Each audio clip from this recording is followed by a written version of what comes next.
देवरिया हत्याकांड के बारे में आज सारे लोगों को यह जानने की ज़रूरत है और ज़्यादा से ज़्यादा भाई यह जानना चाहते हैं कि आखिर 2 अक्टूबर को प्रेम यादव की हत्या हुई और आज तक हमारी सरकार क्या कर रही है, वहाँ का शासन प्रशासन क्या कर रहा है कि अभी तक लोगों ने यह खुलासा नहीं किया कि प्रेमचंद यादव की हत्या किसने की। बार बार यह कह करके लोग प्रेमचंद यादव की हत्या के खुलासे को नहीं करना चाहते हैं, बार बार यह कह करके दबाना चाहते हैं कि ब्राह्मण परिवार से 5-5 लोगों का नरसंहार हुआ।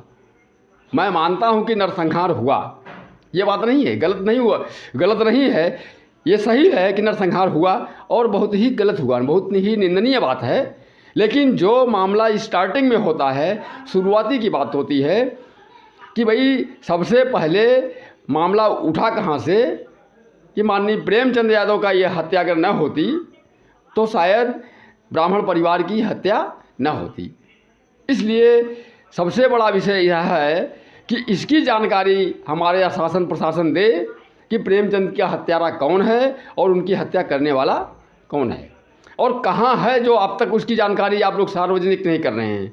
इसका मतलब यह है कि प्रशासन के द्वारा और शासन के द्वारा यह बात दबाई जा रही है कि प्रेमचंद के हत्यारे को घोषित न किया जाए, साबित न किया जाए, अन्यथा सरकार इतने दिनों से क्या कर रही है। कहने के लिए तो हमारी सरकार की व्यवस्था बहुत टाइट है, क्षेत्र के प्रतिनिधि बहुत टाइट हैं, लेकिन इसका जिम्मेदार कौन है? आम आदमी जाकर के ढूंढेगा, आम आदमी जाके खोजेगा। कोई कहता है कि प्रेमचंद की लाश को मार के वहाँ फेंक दिया गया। अरे भैया फेंक दिया गया, बच्चे बार बार चिल्ला रहे हैं कि सुबह मॉर्निंग में उठ करके वो बाइक लेकर गए हैं, तो बाइक लेकर गए हैं, इतनी सारी बातों की जानकारी तो आप A to Z तत्काल निकाल सकते हैं कि बाइक से निकले हैं तो कब पहुँचे, कहाँ पहुँचे, गांव वालों से पूछ करके, क्षेत्र वालों से पूछ करके, पड़ोस वालों से पूछ करके, ये सारी चीज़ की जानकारी अगर हमारी सरकार चाहे तो वह एक दिन में ही पता कर लेती कि प्रेमचंद यादव की हत्या किसने की। लेकिन निश्चित है कि यह ब्राह्मणों की साजिश है और ब्राह्मणों की साजिश के वजह से इस बात को दबाया जा रहा है कि प्रेमचंद के हत्यारे को घोषित न किया जाए। जबकि सच्चाई ये है कि तमाम सारे लोग यह कहने के लिए तैयार हैं कि प्रेमचंद की हत्या दुबे परिवार के द्वारा की गई है। लेकिन इस बात को हमारी सरकार खुलासा नहीं करना चाहती है। इसके पीछे क्या मंशा है इनकी? और कहने के लिए कहते हैं कि यादव जातिवादी हैं, यादव उपद्रववादी हैं। काहे का यादव उपद्रववादी हैं भाई?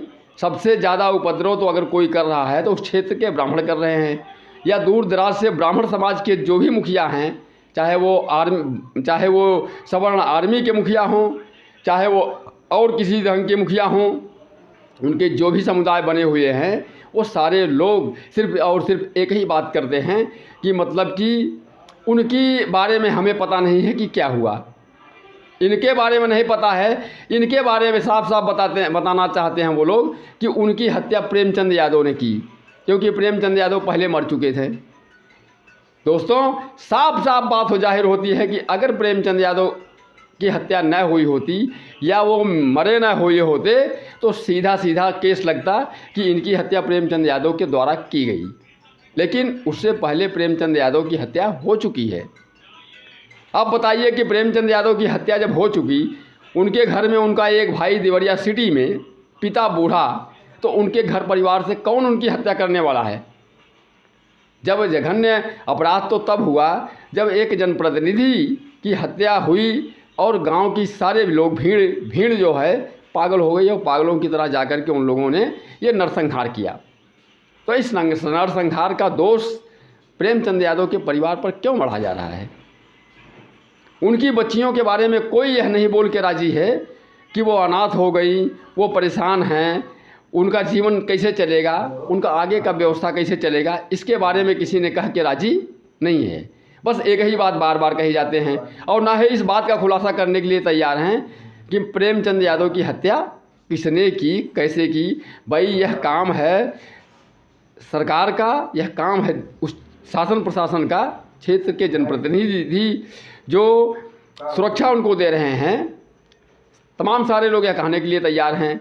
उनके बच्चों के द्वारा कहा जा रहा है कि भाई हत्या दुबे परिवार का जो है के द्वारा किया गया और दुबे का बड़ा लड़का जो देवेश है उसने ही पीछे से वार किया है, तो क्यों ना उसकी जांच करवा दें।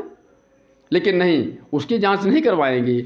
ये लोग तो उसको सुरक्षा दे रखे हुए हैं कि भाई ये सुरक्षित रहेगा, और इनके ऊपर आरोप लगाई जाओ कि मकान गिरवा देंगे तो ये कर देंगे वो कर देंगे, और दुनिया भर के इतनी सारी फोर्सेज लगा दो ताकि वो लोग फिर से कहीं ना जा सकें ना आ सकें, और ना ही डर बस वो कोई FIR करवा सकें। ये इनकी स्थितियां हैं। तो आप लोग समझ सकते हैं कि यादवों के साथ ये सारे लोग कितना जुर्म कर रहे हैं, कितना जोर ज़बरदस्ती कर रहे हैं, जबकि उसी यादव के समाज के जितने भी लीडर, जितने भी नेता हुए, ऐसा कोई नेता नहीं हुआ जो पहले दुबे परिवार के घर न गया हो। यह एक सराहनीय कदम है, यह नंबर 1 का सराहनीय कदम है कि यादवों का कोई भी लीडर ऐसा नहीं है जो दुबे परिवार के पास नहीं गया हो, और जिसे दुबे परिवार की हत्या का जिसके मन में शोक ना हो, जिसे दुख ना हो। अब आप लोग समझ सकते हैं कि इस तरह से जातिवादी विचारधारा फैलाने वाले लोगों में किस जात के लोग कितने उपद्रवकारी हैं और किस जात के लोग कितने सोशल हैं। ओके।